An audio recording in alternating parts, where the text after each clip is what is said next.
In the mid-20th century, General Electric was a leading maker of vacuum tubes.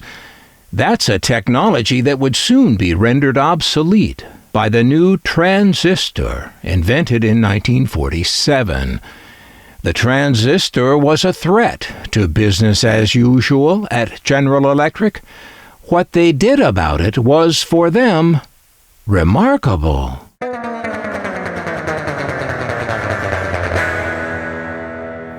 What General Electric did was start making transistors themselves. And though they weren't first to make a transistorized radio, of the major U.S. radio makers, they were among the first, releasing this radio in the latter half of 1955.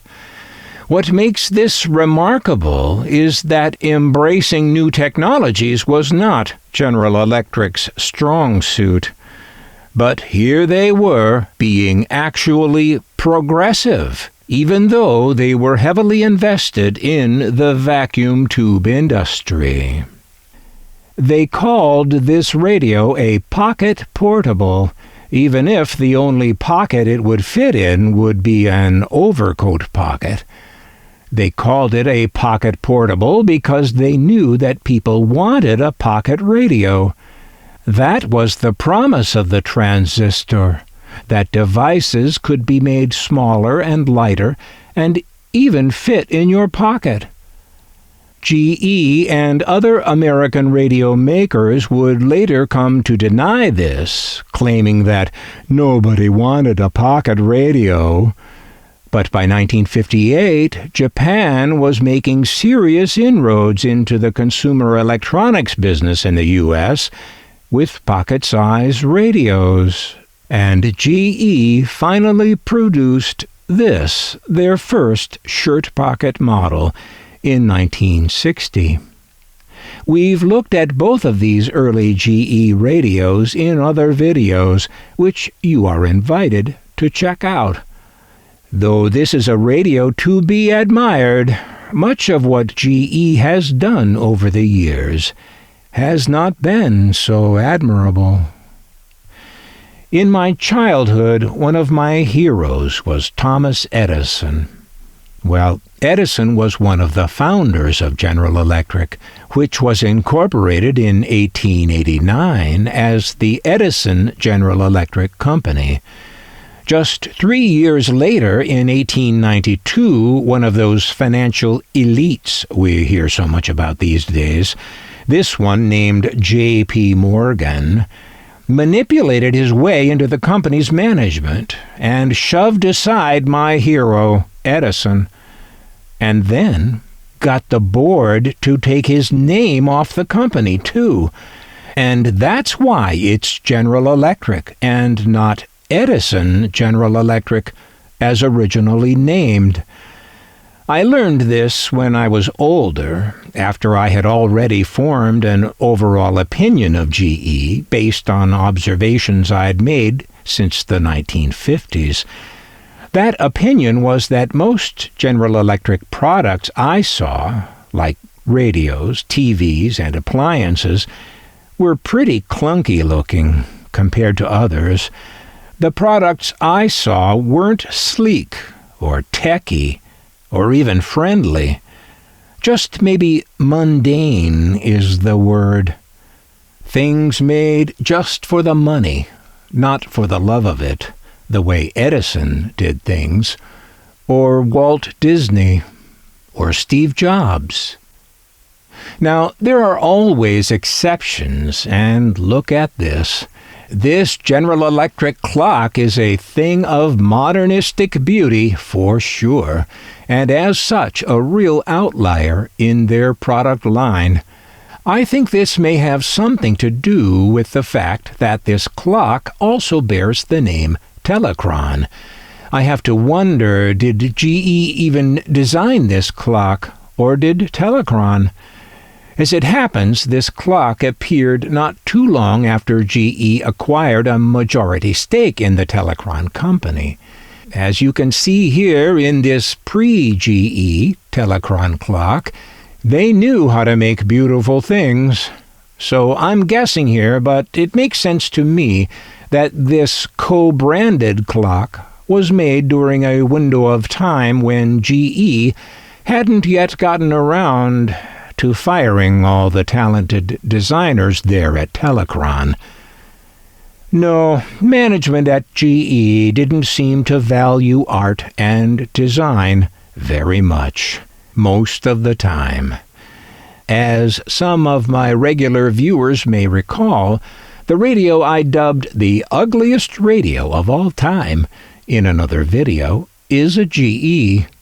Now, I realize that what I'm talking about is all about styling and not much about performance or even product quality. But then I've always thought you should be able to have all those things in a product: style, performance, and quality. Why not? And here's another GE stinker from the 1960s. This one works. I tested it recently, so something from 1964 that still works today is obviously of high quality. But styling-wise, well, I've already called it one of my mother's favorite descriptive words: a stinker. Now, don't get mad at me if Grandpa worked at GE, and you think I'm picking on him. I'm not. I'm picking on GE management, whose decisions were no better for your grandpa than they were for the rest of us. Through much of GE's history, it was a darling of Wall Street, a bunch of folks whose interests begin and end with money. As a conglomerate, GE was known for buying and selling hundreds of other companies, sometimes the same companies twice. Rather than focus on their customers, making money by innovating and offering good value, GE seemed to prefer chasing the easier money of trading assets. This is where the money is made in the transactions, rather than anything creative. This is not a new idea, just a bankrupt one. This is why Wall Street is forever churning deals, mergers, spin-offs, buyouts, and all that. We live, after all, in an economic system that favors money over value, transactions over satisfactions, and the salesman over the creator. This is the system that thinks it's fair to pay a shoemaker $20 to make a pair of shoes that wind up after several more transactions at the mall for $200. It's a system that naturally chokes out the creation of improvements to our lives in favor of more financial transactions. Transactions that improve the lot only of the middlemen, who create nothing. Now, people get angry at any criticism of capitalism. They get very defensive and lash out, condemning the critic as a communist. This makes me wonder, why are some people so afraid of examining a system so clearly broken? Do they not think capitalism can stand up to criticism? Do they not think the system can do better? Then I have to wonder, do they have less faith in capitalism than I do? Do they really believe in capitalism at all? All the while GE was wheeling and dealing on Wall Street, they were putting out a very different message to all of us in their advertising. Touchy-feely commercials, completely without facts, product specs, or even reasons to buy. Bring me closer. GE, we bring good things. Time to live your dreams and get through. Joy, the life for you. Time.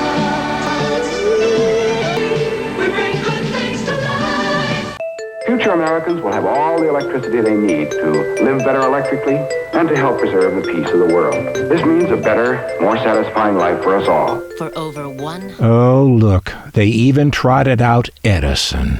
After what they did to him.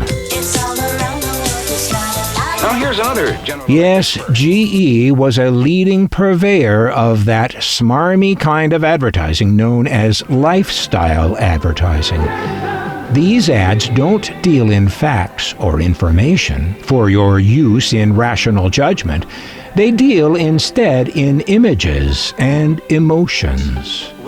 The goal is not that a consumer should make a rational, informed choice, but rather that a consumer should suspend rationality in favor of compelling images and the feelings they elicit. The product needn't be good. It need only make you feel good. We bring you closer to the ones you love.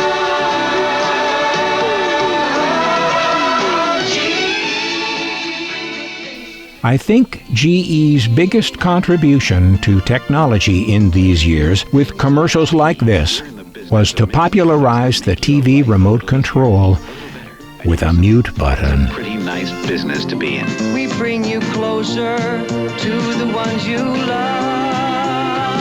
GE. But then there's this.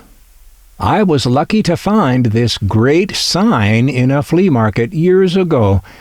This sign would have been used inside a store, atop a refrigerator or something. For a GE thing, this is very stylish, as you can see. Hotpoint was indeed a brand of General Electric for many years, but has since been sold off, of course. If you paid any attention to the financial press in the 1980s and 90s, you were constantly told what a great genius Jack Welch was. He was GE's chairman and CEO then, and was remaking GE into what they called a financial powerhouse. This meant mainly that GE's focus was moving away from products and into services, specifically GE Financial Services. This was, of course, just yet another step down the road toward financializing the world. Well, if you were a skeptic, like me, you asked questions like, who needs another bank? Where are the flat-screen TVs? The stylish, efficient appliances? Where's the leadership that would provide the Walkman, the CD player, iPod? Where's the GE calculator or personal computer? I don't see any of that. I do see a $417 million retirement package for Jack Welch when he retired in 2001, but from the company all I see are fewer and fewer products, clunkier than ever. And some article in the news every now and then about GE Capitals being sued for deceptive marketing in its credit card business. So yes, the company that fired Edison and was taken over by Wall Street bankers way back in 1892 got the CEO it deserved in Jack Welch. At GE, Welch outsourced thousands of American jobs to other countries. He believed that a corporation has a duty to no one but its shareholders. This remains, by the way, the prevailing view in American business today.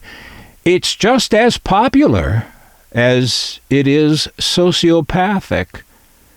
To say your only duty is to your shareholders is, well, it's like having an appointment at your dentist in 20 minutes when you're 30 minutes away across town, and believing your only duty is to your dentist to be on time, and you therefore have no responsibility at all for the sleeping baby in a stroller on the sidewalk you woke up honking your horn, or that bicycle you sent flying, or the old lady you knocked over taking a shortcut through a gas station.